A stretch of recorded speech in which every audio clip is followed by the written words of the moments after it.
वर्तमान की दुनिया के दोस्तों नमस्कार, मैं अखिलेश कुमार। आज हम बात करेंगे यूपीएससी सीएससी 2019 सामान्य अध्ययन प्रश्न पत्र के प्रश्न संख्या 3 की। प्रश्न संख्या 3 के मुताबिक 19वीं सदी के भारतीय पुनर्जागरण और राष्ट्रीय पहचान के उद्भव के मध्य सहलग्नताओं का परीक्षण करिए।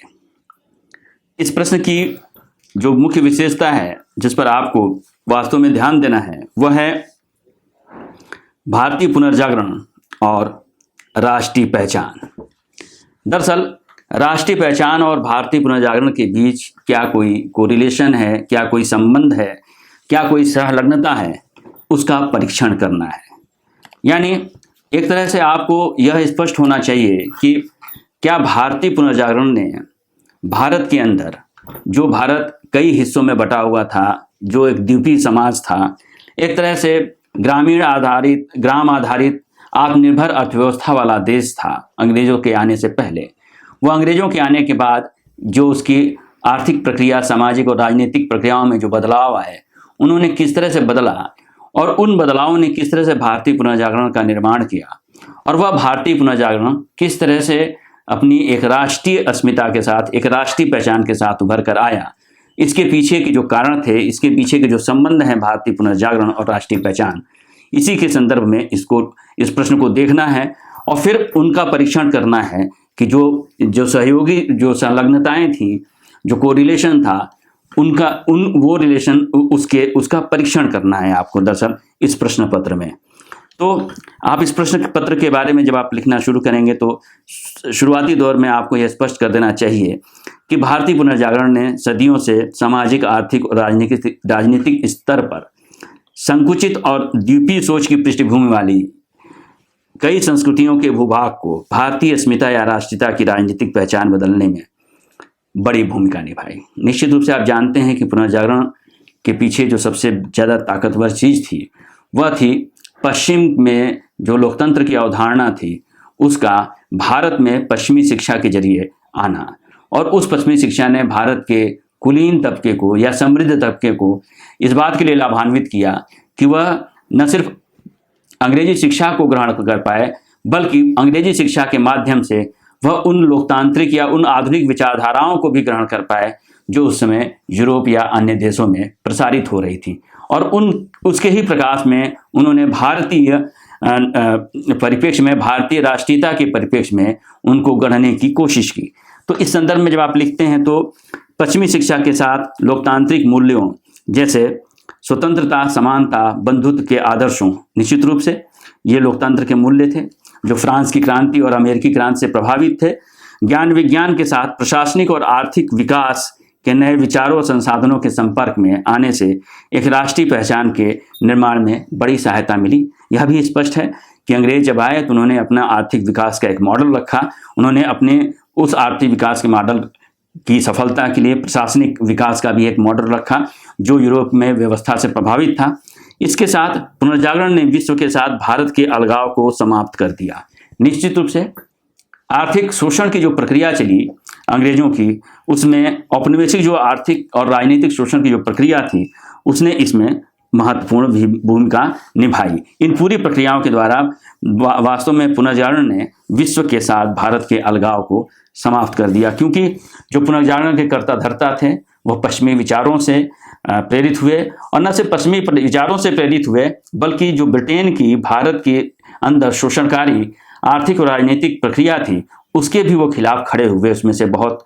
और उन्होंने आधुनिकता के प्रकाश में भारतीय संदर्भों को, भारतीय जीवन मूल्यों को फिर से परिभाषित करने की कोशिश की। इसलिए हालांकि इस पुनर्जागरण के अत्यधिक धर्म केंद्रित होने, अब यह एक मुख्य बात थी। जब आप परीक्षण कर रहे हैं तो उसके पक्ष और विपक्ष दोनों के बारे में बात लिखनी होगी, आपको परीक्षण करना होगा, क्योंकि उसमें उसके पक्ष के भी हो सकते हैं और विपक्ष की भी स्थितियां हो सकती हैं।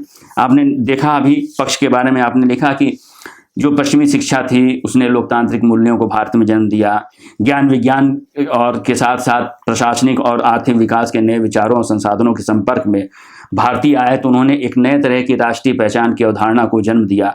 उनको राष्ट्रीय पहचान के निर्माण में उन्हें सहायता मिली। इसके अलावा जो अंग्रेजों का नकारात्मक तत्व था, आर्थिक शोषण, औपनिवेशिक शोषण, उसने भी भारत का जो बौद्धिक तबका था उसको इस बात के लिए प्रेरित किया कि वह इस बात को समझें और वास्तव में वह इस बात को समझते हुए भारत के लोगों को भी पश्चिम के विचारों, पश्चिम के आधुनिक विचारों, जो मानवतावादी विचार हैं, उनसे लाभान्वित करने की कोशिश करें। इस प्रक्रिया में पुनर्जागरण की प्रक्रिया हुई भारत में, और यह पुनर्जागरण ने विश्व के साथ भारत का जो था वो वैचारिक आधार पर भारत जुड़ा, आर्थिक आधार पर भी भारत को जोड़ने में कामयाबी मिली और राजनीतिक आधार पर भी कामयाबी मिली। लेकिन इस पूरी प्रक्रिया में कुछ नकारात्मक तत्व थे, जिसमें हमारा जो पुनर्जागरण था, भारत का पुनर्जागरण था, निश्चित रूप से वह आधुनिक मूल्य, पश्चिम के आधुनिक मूल्यों से प्रेरित था, लेकिन वह धर्म केंद्रित ही रहा।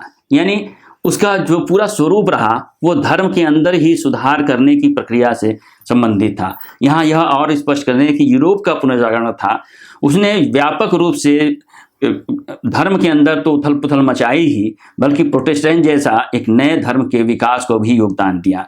जबकि भारत का पुनर्जागरण के साथ जो सबसे बड़ी मजबूरी थी कि वह धर्म के अंतर्गत ही जो धार्मिक मूल्य हैं, जो धार्मिक स्थितियां हैं, उसके अंतर्गत ही उसमें कुछ पैबंद लगा देने, कुछ सुधार करने तक सीमित रहा। और इसलिए चूंकि इसके पीछे जो विचार काम कर रहा था, वो चाहे हिंदू पुनर्जागरण आंदोलन रहा हो या मुस्लिम पुनर्जागरण आंदोलन रहा हो, इन दोनों के भी अंदर जो विचार कर रहा था उसमें यह विचार कर रहा था कि हिंदू पुनर्जागरण को स्थापित करने वाले की वकालत करने वाले, या हिंदू पुनर्जागरण का या हिंदू धर्म में जो सुधार की वकालत कर रहे थे, वह अपने अतीत के गौरवगान से प्रभावित थे। उसी तरह से मुस्लिम पुनर्जागरण की जो वकालत कर रहे थे वो भी अपने अतीत, मुगल काल और सल्तनत काल के दौर से प्रभावित थे, न कि वो उस वक्त की जो ज़रूरतें थी उनसे प्रभावित थे। और इस तरह की प्रभाव ने वास्तव में इन्हें एक दूसरे के खिलाफ ही खड़ा किया, और राष्ट्रीय पहचान दरअसल सांप्रदायिक वैमनस्य से भर गई। यह सांप्रदायिक वैमनस्य जो आज तक हमारे जीवन में है, हम जो महसूस करते हैं, वो दरअसल वहाँ की उसी प्रक्रिया की देन थी। इसके साथ साथ पश्चिमीकरण को ही हम आधुनिकता की कसौटी मानने लगे। हमारा पूरा जो पुनर्जागरण था उसमें जो भारतीय मूल्य थे, जो परंपरागत भारतीय मूल्य थे, जो उसके उजले पक्ष थे, हमने उनकी वकालत नहीं की। हमने सिर्फ अतीत की वकालत की और अतीत का गौरवगान किया, जबकि उस अतीत के जो सकारात्मक मूल्य थे उनका गौरवगान नहीं किया, न उनकी हमने वकालत की, न उनको फिर से स्थापित करने की कोशिश की। हम पश्चिम की अवधारणा के संदर्भ में भारत के पुनर्जागरण को परिभाषित करने की कोशिश करने लगे, और इसका ये असर हुआ कि भारत जो है वह अपनी भाषा, विचार, विज्ञान, कला का उस स्तर तक विकास करने में सक्षम नहीं हो पाया, जिसके सहारे उसी दौर में कह सकते हैं आप चीन और जापान जैसे देशों ने अपना आधुनिकीकरण किया। उन्होंने भाषा का भी, विचार का भी, विज्ञान और कला का भी विकास अपने परिप्रेक्ष्य में करने की कोशिश की। वह पश्चिम के अंधानुकरण के परिप्रेक्ष्य में कभी भी उन्होंने इस तरह का विचार नहीं किया।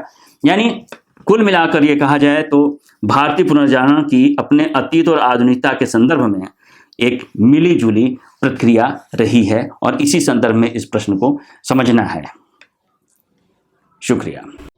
अगर वर्तमान की यह पहल आपको पसंद आई हो तो हमारे वीडियो को लाइक करें और चैनल को सब्सक्राइब करें। शुक्रिया।